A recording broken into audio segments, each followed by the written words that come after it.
Davi fala assim: mostra-me, Senhor, o fim da minha vida e o número dos meus dias, para que eu saiba quão frágil eu sou. Para que eu saiba quão frágil eu sou. E é interessante entender o que ele estava querendo dizer com isso.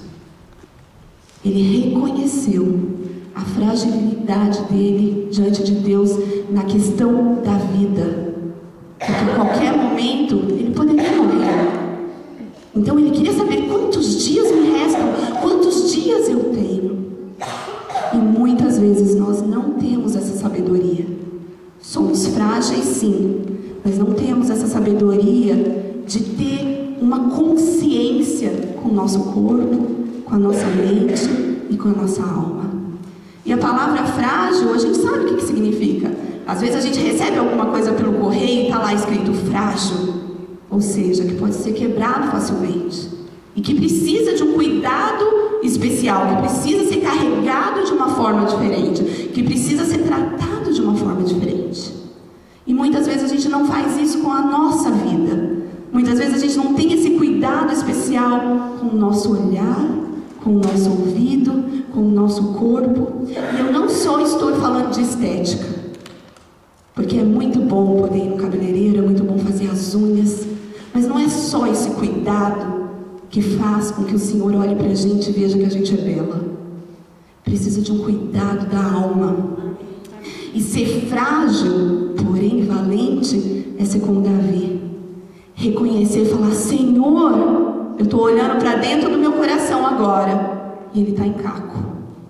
Eu reconhecer que as minhas emoções, ela está fragilizada. Eu reconhecer que mesmo eu sendo uma mulher de Deus, eu sou vulnerável às mentiras de Satanás.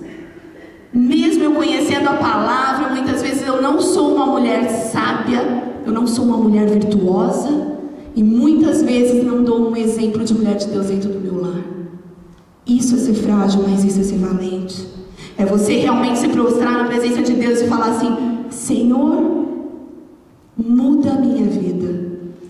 Porque em todas a minha caminhada, nessa minha caminhada cristã, eu tive altos e baixos. E glória a Deus, porque o Senhor nunca desistiu de mim. Aleluia! Glória a Deus que o Senhor realmente, quando Ele tem um plano na nossa vida, nada pode ser frustrado. Amém. Nada e ninguém pode frustrar. Aleluia! Se você tem um chamado de Deus para a tua vida, ninguém pode te parar. Aleluia! Pode tentar te parar, mas o Senhor é maior e o poder de Deus é sobre as nossas vidas. Amém.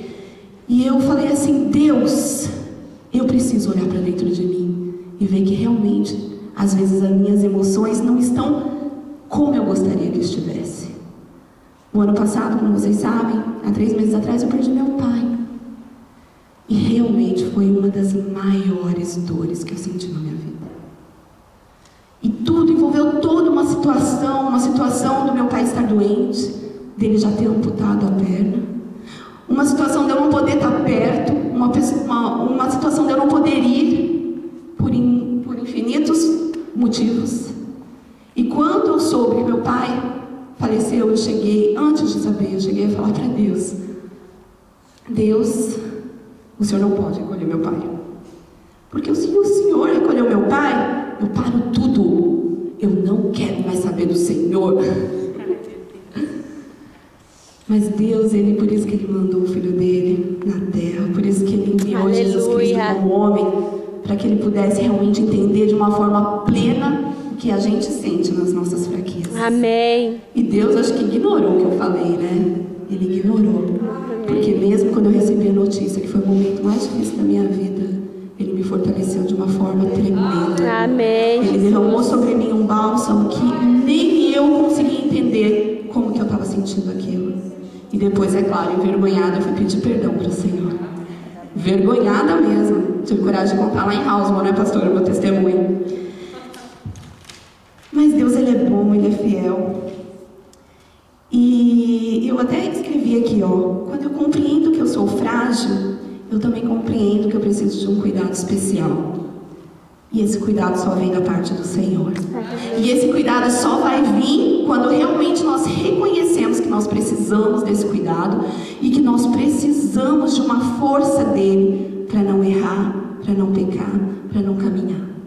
O nosso espírito, ele pode até almejar realmente uma vida santa, mas muitas vezes, como o apóstolo falou, a nossa carne é fraca. E muitas vezes a gente não toma cuidado com o nosso olho, a gente não toma cuidado com o nosso ouvido, e a gente vai se afastando de Deus de uma maneira tão simples e a gente nem percebe. É uma mentira, é uma fofoca, é alguém que vem falar mal de alguém para você e você nem concorda com o que a pessoa está falando, mas você fica indiferente, ou seja, você está ouvindo e de uma certa forma está recebendo aquilo.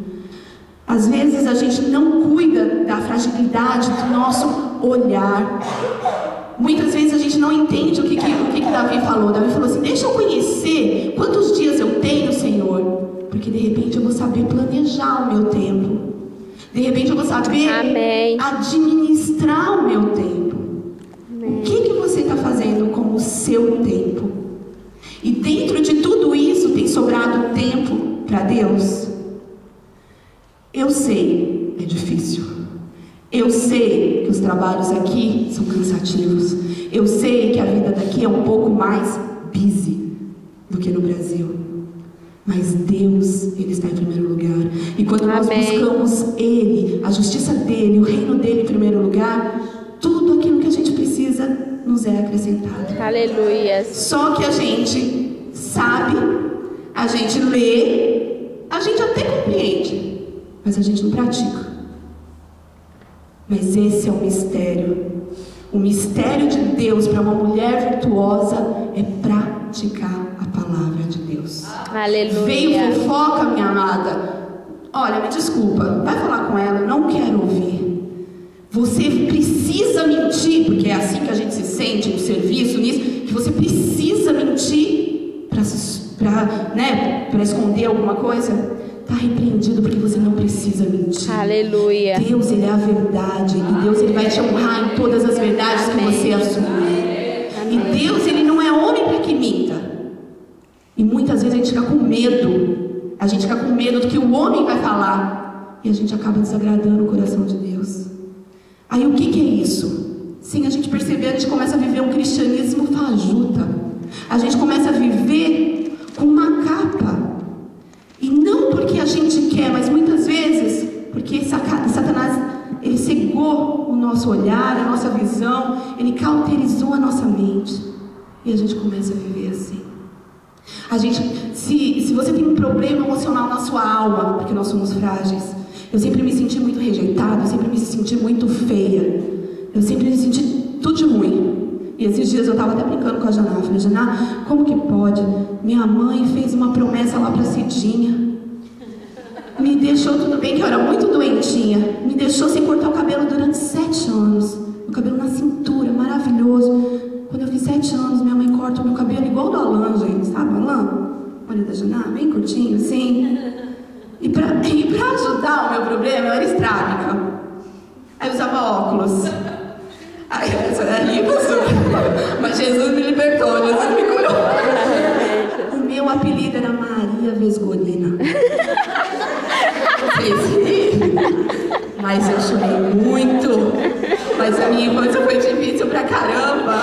E até Deus me tirar dessa toca e fazer enxergar, fazer com que eu visse, não uma beleza que eu queria, sabe, uma beleza de um corpo malhado, de uma barriga de tanquinho. Não é essa beleza, mas uma beleza que vinha dele. Aleluia. Quando ele realmente me libertou e me Glória fez enxergar a Deus. que tem um valor maior Aleluia. dentro de mim.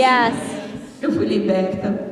E muitas vezes a gente acredita nas mentiras de Satanás.